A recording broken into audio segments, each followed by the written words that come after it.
What's going on, everybody? Are you like me in how you've always wanted to start your very own villain arc?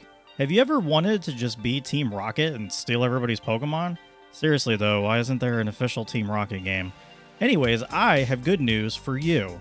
You can be whatever you want in the game of Magic the Gathering, and today I'm going to show you a deck where you, yes, you, can be the heel in your pod. This deck idea came to me when my brother asked me to make him a commander deck centered around Dr. Eggman. He's a villain, and you can be too. The best part? You can get this deck for around $150 to $200, and if you're like me, you love value. You love decks that don't cost exorbitant amounts, or you're already a villain because you're playing with cards like Rhystic Study. But I digress. Anyways, let's start out with our commander, Dr. Eggman. For 2, an island, a swamp, and a mountain. He's a 3/6 flying human scientist that allows you to draw a card at the beginning of your end step. That's pretty nice, but wait, there's more. After that, each opponent faces a villainous choice. They can either discard a card, or you're allowed to put a construct, robot, or vehicle onto the battlefield for the low price of free. That is crazy, and if you're playing in a pod, that can get out of control pretty quick. Now that we know what he does, now is a good time to talk about a couple lynchpins of this deck I've concocted. The first one being Maskwood Nexus.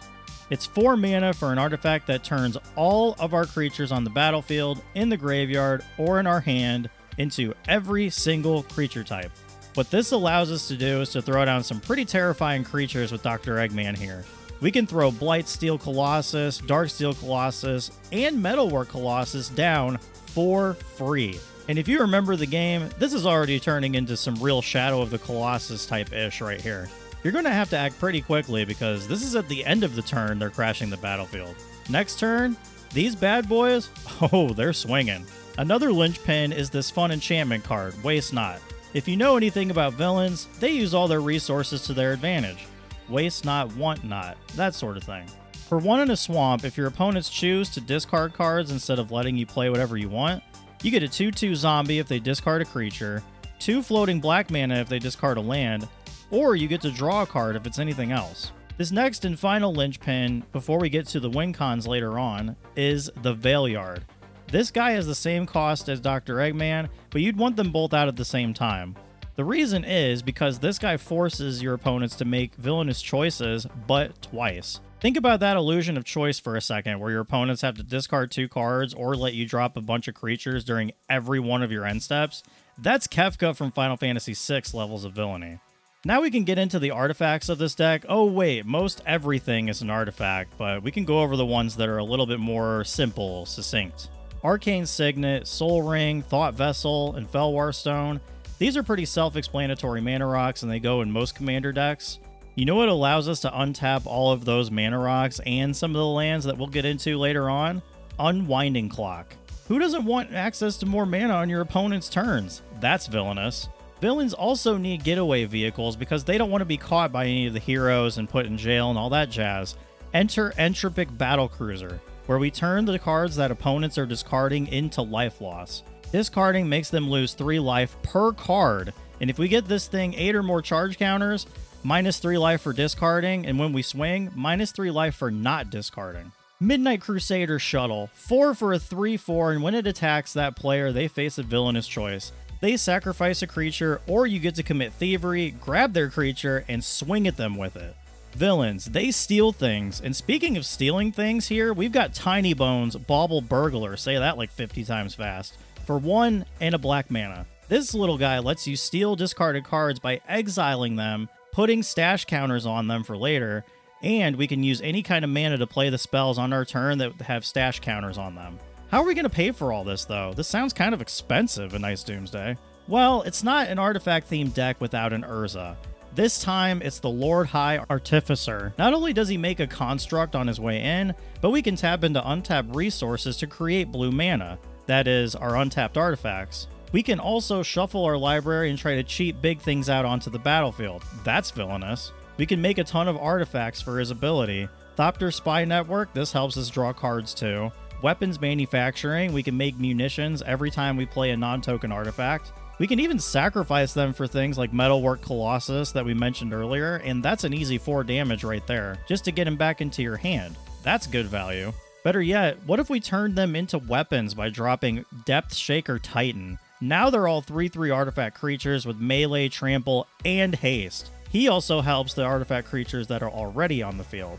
And if you know the most heinous villains, they mass produce, which means we can get into some mechanized production where we're making a token copy during each of our upkeeps. If we have 8 or more artifacts with the same name, that's a win condition. We win the game. We can pair that with things like Rite of Replication and March of Progress. We can pump out golems or whatever we feel like doing. Knuckles the Echidna, this guy makes treasures and lets us make treasures. If we have 30 or more artifacts, that's a win condition. We win the game. We mentioned Blightsteel Colossus earlier, and he deals infect damage. Poison counters, that's villainy, that's heinous. How about every time we deal combat damage to a player, they get 2 poison counters with other artifacts? How? Virulent Silencer. 10 poison counters, that's a win condition. Now that we've covered how we can win, let's get into some of those draw engines because drawing cards makes things work more quickly. Padim, Console of Innovation. Not only does he give our artifacts hexproof, but we're drawing 2 cards instead of 1 during each of our turns as long as we have the artifact with the highest mana value. Thought Monitor, which costs 1 less for each artifact we control. This allows us to draw 2 cards when it enters.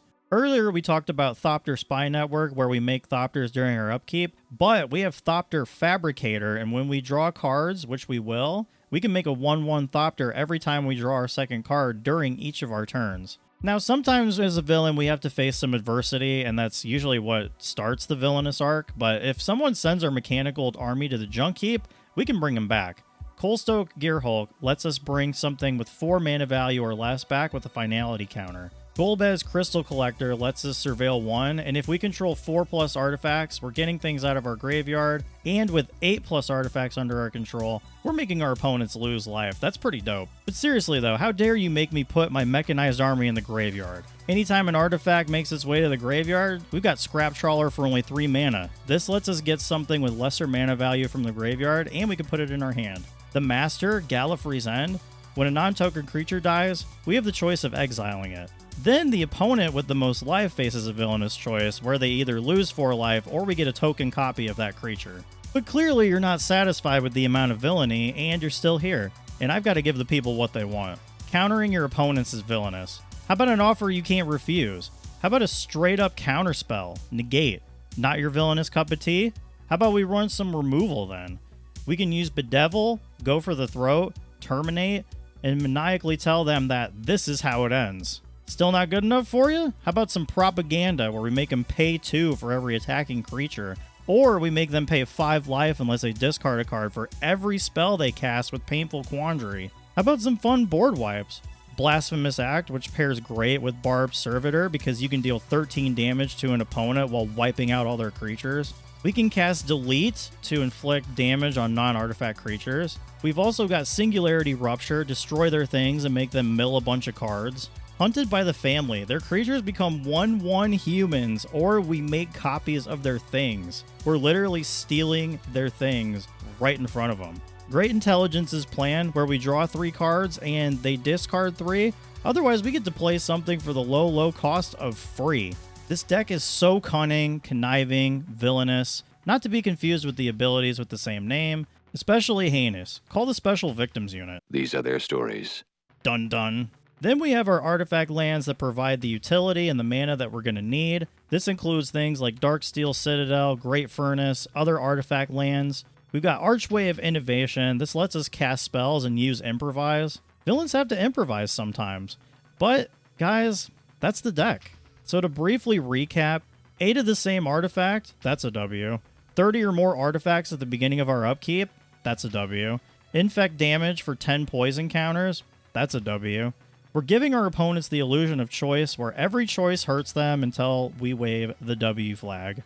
I posted the link to the deck in the description of this video, so if you feel like checking it out, by all means. I make all my commander decks on ManaBox and I love using the app. There's cards I didn't mention here in the video and I encourage you to check them out.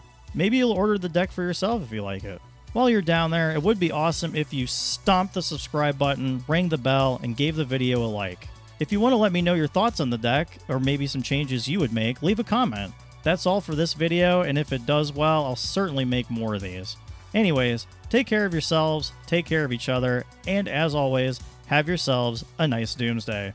Bye everybody!